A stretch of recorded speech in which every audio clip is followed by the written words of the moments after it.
Hello friends, आज मैं आपके लिए लेकर आई हूँ बहुत ही स्वादिष्ट से पेड़े की रेसिपी, जिनको ना हम घर पर बहुत ही आसानी से बनाकर तैयार कर सकते हैं। और इस पर देख सकते हैं आप कितनी बढ़िया डिजाइन भी बनी है, तो वो भी मैं आपको बताऊंगी कि किस तरीके से आप इस तरह की डिजाइन बना सकते हैं। और इन पेड़ों के अंदर मैंने ना एक चीज़ ऐसी मिलाई है जिससे ना ये बहुत ही ज़्यादा स्वादिष्ट बनते हैं, और इनको ना आप काफ़ी दिनों तक स्टोर भी कर सकते हैं। और आपको ये देखकर ना कुछ गाड़ी जैसी फीलिंग आ रही होगी कि किसी तरीके की गाड़ी बनी है, तो आप देख ही सकते हैं ना मैंने इनको कितने अच्छे तरीके से डेकोरेट भी किया है। तो इसको बनाने के लिए सबसे पहले लेंगे हम दूध की मलाई, जो हम ना फ्रिज में स्टोर करके रखते हैं, वही मलाई ली है मैंने। और ना गैस पर रखी एक कढ़ाई और सारी मलाई को उसमें ऐड कर दिया है।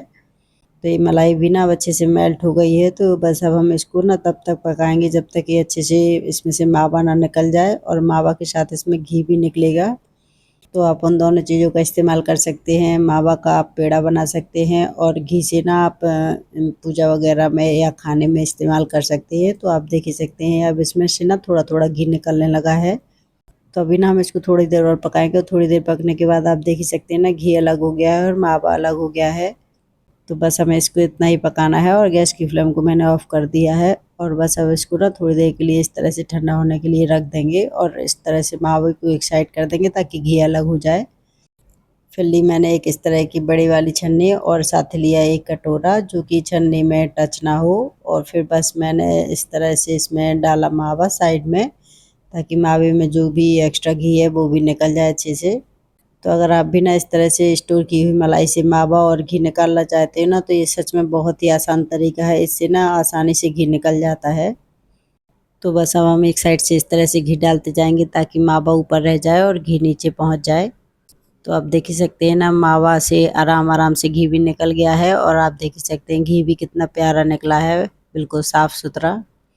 अब हम थोड़ा सा इस तरह से मावे को दबा देंगे, तो जो भी इसमें एक्स्ट्रा घी भी रह गया है ना, वो भी इस तरह से आसानी से निकल जाए। तो ये ना घी निकालने का सबसे ज़्यादा आसान तरीका है। अगर आपसे ना कोई तरीके से घी निकालते नहीं बनता है, तो आप इस तरीके से घी निकाल सकते हैं। इससे ना ये बहुत ही आसान तरीके से निकल जाता है। और ये जो मावा है ना, ये भी बहुत ही बढ़िया रहता है। आप इससे कोई भी रेसिपी बनाकर तैयार कर सकते हैं, जैसे आप पेड़ा, बर्फ़ी या फिर लड्डू, जो भी आप बनाना चाहें। तो मैंने तो आज बनाए पेड़े, तो मैंने ना सारा मावा फिर इस तरह से कढ़ाई में रख लिया है। और फिर मैंने ली है इस तरह से 1 से डेढ़ कटोरी की लगभग चीनी, और उसको डाल दिया मिक्सर के जार में, क्योंकि ना हम चीनी को थोड़ा-सा पीस कर डालेंगे ना, तो ये बहुत ही आसानी से घुल जाती है मावे में। और फिर मैंने कढ़ाई को रख दिया गैस पर, और गैस की फ्लेम को कर दिया स्लो। फिर उसमें डाल दी चीनी पिसी हुई। तो पिसी हुई चीनी डालेंगे ना आप, तो ये आसानी से मेल्ट हो जाएगी, आपको ज़्यादा मेहनत नहीं करनी पड़ेगी। वरना कभी-कभी क्या होता है ना कि चीनी जल्दी मेल्ट नहीं होने लगती है, तो उसमें थोड़ा-सा टाइटनेस हो जाती है मावे में। फिर मैंने ली है मूँगफली। तो आप जो मूँगफली डालेंगे ना, तो इससे ना पेड़े बहुत ही ज़्यादा सॉफ्ट और स्वादिष्ट बनते हैं। तो मैंने मूँगफली के दाने को इस तरह से पहले ही भूँज लिया था, और उनको ना छील भी लिया था, छिलके को हटा दिया था। तो मैंने डेढ़ कटोरी चीनी ली थी ना, तो डेढ़ ही कटोरी मैंने डाल दिया उसमें मूँगफली दाना। तो आप जितनी चीनी लें ना, उतना ही मूँगफली दाना डालें, और लगभग उतना ही मावा रहता है। तो आप इससे ना मिठास वगैरह एक परफेक्ट रहती है। मूँगफली दाने को देखिए बस इस तरह से इसको पीसना है। तो आप देख ही सकते हैं ना कितना बढ़िया पीस कर तैयार हो गया है। और फिर जो मावा रखा था ना, उसकी भी चीनी अच्छे से मेल्ट हो गई है। तो आप देख ही सकते हैं ना ये मावा और चीनी एक साथ हो गई है। तो अब हम इसमें डाल देंगे जो पिसी हुई मूँगफली दाना था ना, उसको। तो ना मूँगफली दाने से इसमें बहुत ही बढ़िया फ्लेवर भी आ जाता है, और इससे ना कई दिनों तक ये ना ख़राब नहीं होते हैं। तो आप इनको ना कई दिनों तक स्टोर कर सकते हैं। जैसे पूजा वगैरह में आपको पेड़े बनाना है ना, तो आप इस तरह के पेड़े बनाकर रख लीजिए, तो ये काफ़ी दिनों तक चलते रहते हैं। फिर मैंने इसमें डाल दिया थोड़ा सा इलायची पाउडर। तो इलायची पाउडर डालने से ना इसमें बहुत ही बढ़िया खुशबू आ जाती है, तो आप इसको ज़रूर से ऐड करिएगा। अब हम इसको ना थोड़ी देर के लिए पकाएंगे। जैसे ही ना इस तरह से कढ़ाई छोड़ने लगेगा ना, तो बस अब हम गैस की फ्लेम को ऑफ कर देंगे, और इस तरह से थोड़ी देर के लिए चलाते रहेंगे। जब ना ये चारों तरफ से इस तरह से सूखने सा लगेगा ना, तो आप समझ लीजिए कि ये परफेक्ट हो गया है। और थोड़ी देर, क्योंकि मूँगफली दाना डालने के बाद हमें इसको ना थोड़ा सा पकाना पड़ता है। तो बस अब हम इसको ना गैस से नीचे उतार कर रख लेंगे, ताकि अच्छे से ठंडा हो जाए। और बीच-बीच में ना इसको इस तरह से चलाते जाएँगे, तो ये ना जल्दी से ठंडा भी हो जाता है, और ना ये टाइट भी नहीं होता है।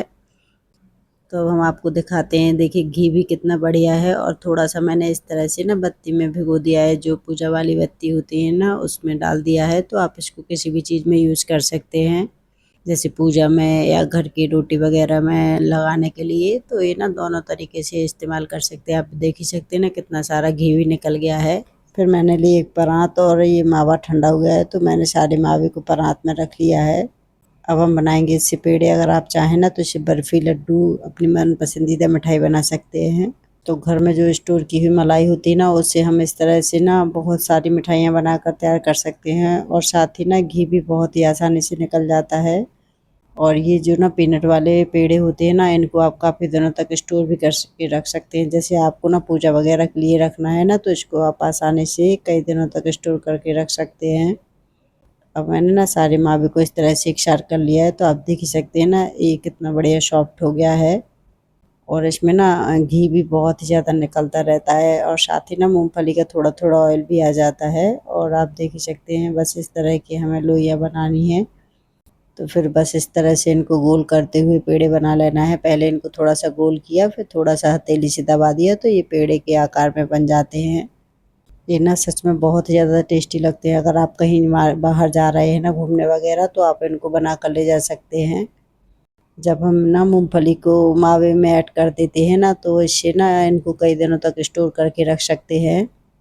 अब सारे पेड़े हमारे बनकर तैयार हो गए हैं, तो मैंने लिया एक इस तरह का फोक और बस इस तरह से इसको दबाते हुए इस पर डिज़ाइन बनाएंगे।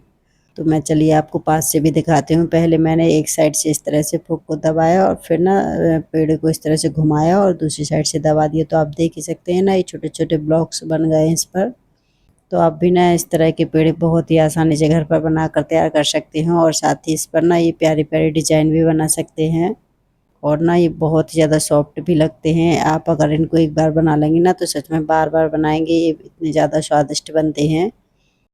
क्योंकि ना ये मावा जो रहता है ये घर का बना हुआ रहता है ना, तो इससे ना पेड़ों में बहुत ही बढ़िया टेस्ट आ जाता है। तो आप भी इस रेसिपी को घर पर ज़रूर से ट्राई करिएगा, क्योंकि ना ये सच में बहुत ही आसानी से और बहुत जल्दी बन जाते हैं। अगर आप इस वीडियो को यूट्यूब पर देखते हैं ना, तो यूट्यूब चैनल को मेरे ज़रूर से सब्सक्राइब करिएगा और वीडियो को लाइक शेयर करिएगा। और अगर इसको आप फेसबुक पर देखते हैं ना, तो मेरे फेसबुक पेज को भी फॉलो कर लीजिए। मैंने ना इसको बहुत ही अलग तरीके से डेकोरेट किया है, जैसे ना आपको गाड़ी लग रही होगी दिखने में।